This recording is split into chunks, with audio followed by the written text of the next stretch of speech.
Bonjour à tous et bienvenue sur la première chaîne d'actualité quotidienne qui parle de NFT et de jeux blockchain. Vous le savez, c'est tous les jours, ça dure un petit quart d'heure et pour être sûr de ne rien rater, pensez à vous abonner à la chaîne. Aujourd'hui, nous venons d'avoir la preuve claire et nette que l'écosystème TON, la blockchain de Telegram, sera et est déjà un écosystème à surveiller impérativement. Il s'est passé une dinguerie qui est liée à un projet énorme que je surkiffe. Donc forcément, on en parle. Mais juste avant, bien sûr, on remercie chaleureusement le partenaire de la vidéo du jour. Le partenaire aujourd'hui, c'est Cryptonaut. Je le rappelle, c'est un site d'actu quotidien, donc crypto et NFT. Mais pas que, Finance Tradi aussi. Il y a aussi des comparatifs, des guides, des articles plus de fond, des nouveaux projets, des vidéos. Il y a beaucoup, beaucoup de choses. C'est un site, vous le voyez à l'écran, qui est disponible en français et qui est entièrement gratuit. Donc n'hésitez pas à aller faire un tour dessus pour votre veille du Web3. Vous retrouverez le lien en description et en commentaire épinglé. Allez, commençons tout d'abord, comme d'habitude, le petit récap très rapide du marché NFT. En fait, ça fait une semaine que ça dure. On a l'impression qu'on a touché un bottom. On augmente jour après jour, difficilement mais sûrement. Aujourd'hui, le market cap global atteint les 72 milliards, des volumes toujours très faibles, mais, je pense que aujourd'hui sera la vidéo entre guillemets la plus calme de la semaine. Cette semaine va être dingue, alors pas que au niveau NFT, évidemment. Je pense bien sûr aux ETF Ethereum qui sortent demain. Évidemment, ça devrait beaucoup bouger et ça pourrait influer sur le marché NFT côté Ethereum. Également aussi, je le rappelle, le 27, donc dans 5 jours, on aura Donald Trump qui va à la Bitcoin conférence. Donc peut-être que le marché des NFT sur Bitcoin pourrait aussi en bénéficier, à voir. D'ailleurs, petite digression, je ne sais pas si vous avez vu, mais Elon Musk a changé son image de profil Twitter pour mettre du coup, lui en fait, sa photo avec des yeux bleus. Ça fait référence en général au Bitcoin, après avoir, et derrière en fond donc un drapeau américain. Elon Musk qui pourrait du coup assister aussi et participer à la Bitcoin conférence. En tout cas, apparemment, son avion aurait atterri au Tennessee, là où se passe la conférence, donc à voir. Mais possiblement, on est à l'aube d'une dinguerie monumentale dans seulement 5 jours. Franchement, j'ai hâte de voir tout ça. J'ai l'impression de mon côté que le marché est en ébullition et qu'il pourrait péter à tout instant. Côté Solana, je le rappelle, actuellement on a un cycle qui semblerait favoriser les mêmes coins. Là, je ne sais pas si vous avez vu, mais entre les dark meme coins, les mêmes coins du coup liés à ce qu'on appelle la Politify, avec tout ce qui est lié par exemple aux élections américaines, entre eux aussi, je sais pas, il y a des meme coins sur Base qui explosent, des meme coins de chat qui explosent, bref, les meme coins prennent une part dominante dans ce cycle et dans ce bull run, et pour moi, la blockchain des meme coins, c'est Solana. Et pour moi, si Solana performe dans ce cycle, eh ben les NFT sur Solana devraient aussi performer. Après avoir, bien sûr, on n'est jamais à l'abri de rien et personne ne peut prévoir ce qui va se passer. En tout cas, je pense que cette semaine sera une semaine de fou et je ne parle pas des JO, évidemment, même si en vrai, j'ai quand même hâte de voir ce que ça va donner ces JO, en bien ou en mal. J'espère tout de même que ça se passera bien et aussi que personne ne sera malade après avoir nagé dans la Seine. Ensuite, la meilleure vente NFT depuis hier, c'est un Ordinal Maxi Biz, donc une collection sur Bitcoin, sur Ordinal, qui était vendue à 100 000 dollars. Pour le reste, je vous laisse voir le top 3 des volumes, des gagnants, des perdants, également aussi le top 10 des NFT les plus capitalisés. Ça bouge encore un petit peu en ce moment, et aussi un mint très intéressant. Le premier mint sur Ordinal de l'artiste caricaturiste Bold Leonidas, qui est assez en feu actuellement. Ensuite, avant de parler de la news avec la blockchain Telegram, je voulais commencer par ça, parce que j'ai l'impression que depuis la création des cryptos et des NFT, il y a un petit peu deux camps, un peu rivaux entre guillemets, et qui s'apprécient pas forcément. D'un côté, on a les mecs de la tech, voire les artistes, côté NFT par exemple, et de l'autre côté, on a les spéculateurs, ceux qui sont clairement là pour l'argent. Souvent en fait ces deux camps s'affrontent, mais je trouve que souvent aussi ils se rejoignent. Et je pense qu'on peut très bien avoir un pied dans chaque, mais par contre, je trouve que peu importe le camp dans lequel on appartient, cette phrase est entièrement juste, elle est cruellement juste, j'ai envie de dire, je vous la cite, Whether you like it or not, price leads narrative. Merci pour l'accent. Donc, peu importe que vous aimiez ou non, le prix mène la narrative.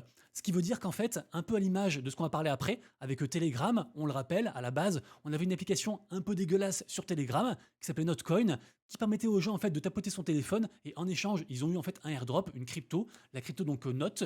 Cette crypto a explosé, du coup les gens ont gagné de l'argent et c'est parce que en fait le projet a marché et que ça a rapporté de l'argent que ça a créé cette grosse tendance tap to earn qui cartonne actuellement. Et c'est souvent comme ça que ça se passe. À un moment donné, on ne sait pas trop pourquoi, un projet explose plus qu'un autre, un nouveau projet un peu innovant qui rapporte de l'argent et donc après tout le monde embraye le truc et donc ça crée ce qu'on appelle une méta, une tendance Et dans le Web3, je trouve que ceux qui arrivent plus à performer, c'est justement en fait ceux qui arrivent assez tôt à identifier en fait ces tendances, que ce soit au niveau crypto, meme coin, NFT, gaming ou quoi. Il y a toujours en fait des narratives dominantes, des méta dominantes, et ce sont des choses qui, même si elles sont créées par une boîte, un projet, sont en fait propulsées par la force de la communauté. Ce sont vraiment les gens, la commu, qui parce qu'un projet semble intéressant, viennent en fait le renforcer, acheter, investir dessus, créer des projets en parallèle. C'est vraiment les gens en fait qui créent les narratives. Cette idée rejoint ce que beaucoup de gens pensent, y compris moi, à savoir community supérieur à tout. Voilà, en gros, sans la commu, un projet n'est rien. Le meilleur des projets du monde, s'il n'est pas adopté, s'il n'y a pas des gens en fait qui le rejoignent, bah, ce projet en fait ne sert à rien. Et c'est pour ça aussi que je trouve que analyser un projet quel qu'il soit, par exemple un projet NFT, mais avec le spectre en fait de l'aspect communautaire, de l'aspect en fait des gens qui vont rejoindre le projet, bah, c'est le plus intéressant. Et c'est aussi pour ça que je pense que le floor price, le prix plancher d'une collection NFT, reflète la bonne santé du projet. Évidemment, il y a beaucoup de manipulations, il y a beaucoup de baleines, donc c'est pas vrai à 100%, mais n'empêche que le prix qu'on voit actuellement, en fait, c'est le prix que les gens sont prêts à mettre dans un projet NFT.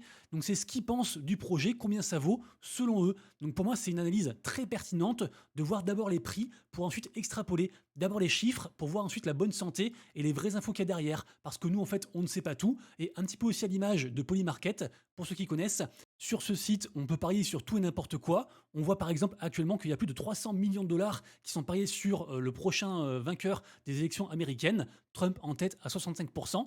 Et en fait, pour moi, les chiffres montrent directement en fait une réalité qui n'est pas forcément palpable par les infos, parce qu'en fait les infos elles sont filtrées par les médias et on n'a pas accès à tout, alors que les chiffres eux ne mentent pas. En tout cas c'est ce que je pense, et pour conclure donc, peu importe le camp dans lequel on se trouve, la tech ou la spéculation, je trouve que l'analyse par les prix et par les chiffres est pertinente dans tous les cas. Vous, qu'est-ce que vous en pensez? Ça m'intéresse de savoir ce que la commu pense, puisque je le redis, c'est le plus important. Donc n'hésitez pas à partager du coup vos pensées dans les commentaires. Et d'ailleurs, cette phrase, en fait, vient de Lucanets. Lucanets, c'est le CEO actuel de Petit Pigwins, un mec qui a réussi en fait à reprendre cette collection qui pour moi est dans le top 3 des meilleures collections NFT pour ce bull run. Petit Pigwins qui a un floor price à 10,5 Ether, assez incroyable. Pudgy Pigwins qui fête ses 3 ans aujourd'hui et qui est actuellement la deuxième collection NFT la plus capitalisée. D'ailleurs, regardez-moi l'évolution du floor price des Pudgy Penguins depuis 2021, c'est assez fou vraiment. Lucanets a réussi un tour de force en rachetant une collection et l'a propulsé parmi les meilleurs, vraiment assez incroyable cette histoire. D'ailleurs, Lucanets qui figure en fait dans le top 3 des fondateurs de projets crypto les plus importants selon Milk Road, qui est un média très connu.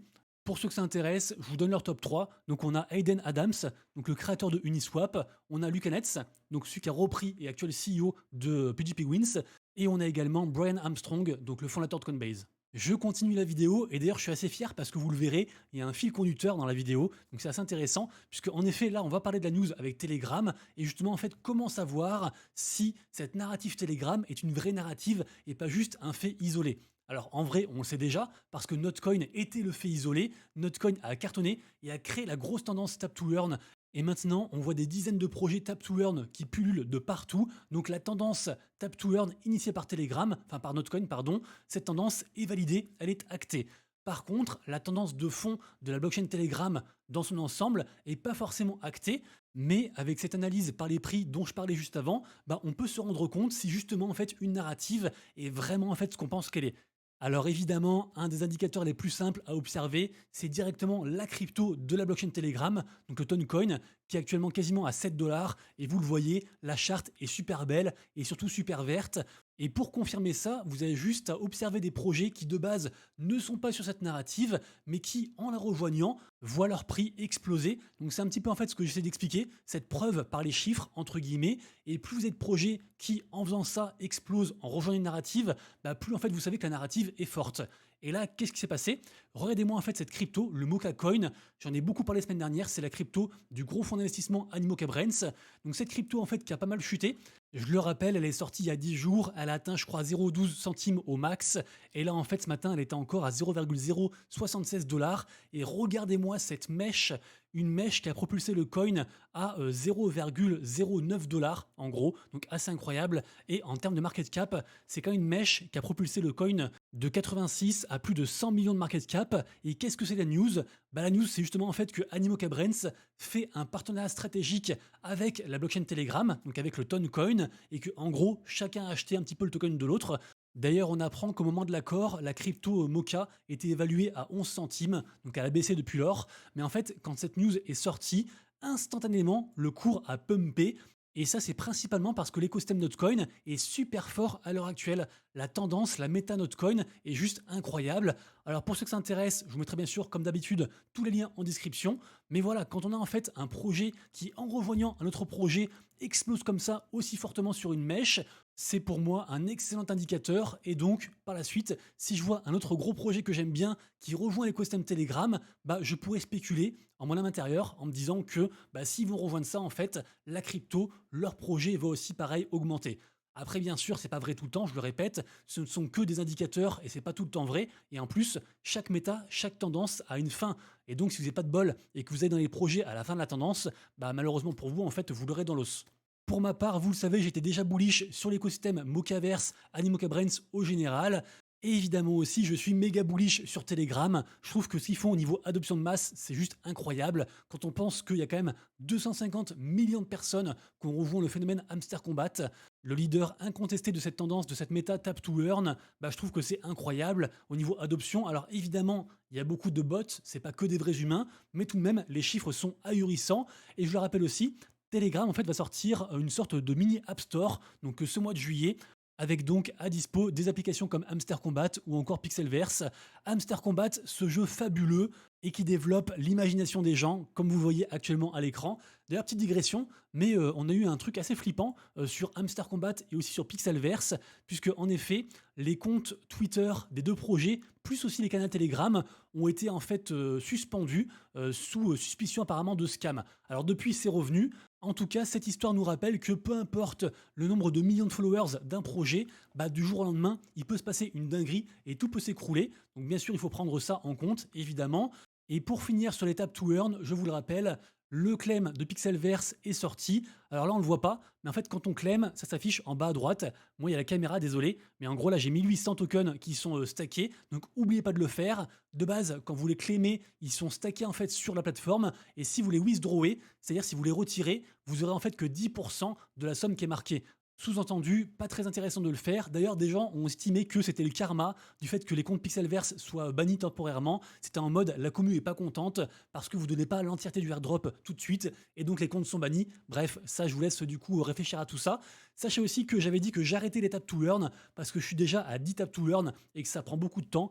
Mais j'ai succombé sur un nouveau parce que d'une part c'est un lapin, et forcément, Monsieur Rabbit, ça me parle. Et en plus, c'est un lapin qui fait de la muscu. Et moi, je suis à fond aussi dans le sport. Donc voilà, j'ai succombé au projet Rocky Rabbit, où il faut entraîner un lapin. Donc n'hésitez pas du coup pareil aussi à rejoindre si vous le souhaitez. C'est soi-disant le nouveau Hamster Combat. Ils disent tout ça, évidemment. Ensuite, ça, le projet Dogs, alors j'en ai déjà parlé, c'est pas un tap to earn, mais ça se passe sur Telegram. Vous avez juste à ouvrir l'application et en fait, vous aurez une allocation qui va récompenser votre ancienneté sur Telegram. Pour faire simple, ce projet prend de plus en plus d'ampleur et en fait, là, ils introduisent le daily check-in. Donc, il faut juste ouvrir l'application tous les jours. Et en faisant ça, vous aurez plus de token dogs pour le airdrop. Et juste, je parlais de Mocaverse. Sachez que Mocaverse, ils ont déjà fait un premier airdrop par rapport à leur crypto. Mais là, en fait, il va y avoir aussi d'autres airdrops par la suite. Et je vous le rappelle, Mocaverse, ils ont une plateforme qui est gratuite, qui est ouverte à tout le monde. Vous avez juste à faire des quêtes, soit d'engagement communautaire, soit des quêtes liées au gaming. Par exemple là, ils ont fait des quêtes en partenariat avec le projet Block Lords, qui est un jeu de stratégie qui est assez hypé. Alors certains sont déçus, mais de base en fait c'est un gros projet qui a bien marché. Là ils reviennent en force du coup avec Mocaverse, et donc ceux qui font les quêtes, qui jouent un petit peu, ils gagnent des rythmes points, et ces rythmes points sont un jour échangés contre du airdrop de la crypto Mocha, qui est donc juste ici. Beaucoup de gens ont regretté de ne pas avoir fait le airdrop la première fois. Je le rappelle, c'était gratuit. Et certains, y compris moi, ont eu un airdrop de plus de 3000 $ en fait par rapport à tout ça, à ces quêtes. Donc très intéressant. Et pour terminer, on finira sur ça, une vidéo teasing incroyable de la part du Illuvium, puisque je vous le rappelle, dans 3 jours, le 25 juillet, Illuvium, version finale, entre guillemets, sortira. Donc c'est la version, on va dire, ouverte à tous, avec les différents jeux. Donc il y a 3 jeux, je vous le rappelle. Il y a le jeu Illuvium Zero, qui est un jeu à la base plutôt pour les holders de land.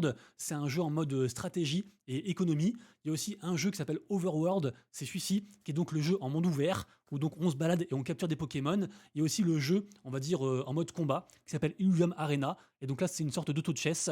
Donc voilà, du coup, sort le package complet de Illuvium dans seulement 3 jours, avec aussi bien sûr la suite de la grosse campagne de Play to Airdrop. Donc j'en reparlerai, mais juste préparez-vous-y, ça sera je pense du très très lourd, et donc on a hâte d'y jouer. Les amis, du coup c'est tout pour moi, merci à tous d'avoir suivi la vidéo. Si vous avez kiffé, petit like, petit commentaire et abonnez-vous. Et quant à nous, on se retrouve dès demain pour une prochaine vidéo, et d'ici là bien sûr, prenez soin de vous, de vos proches et de vos wallets. C'était Monsieur Rabbit, des bisous, ciao.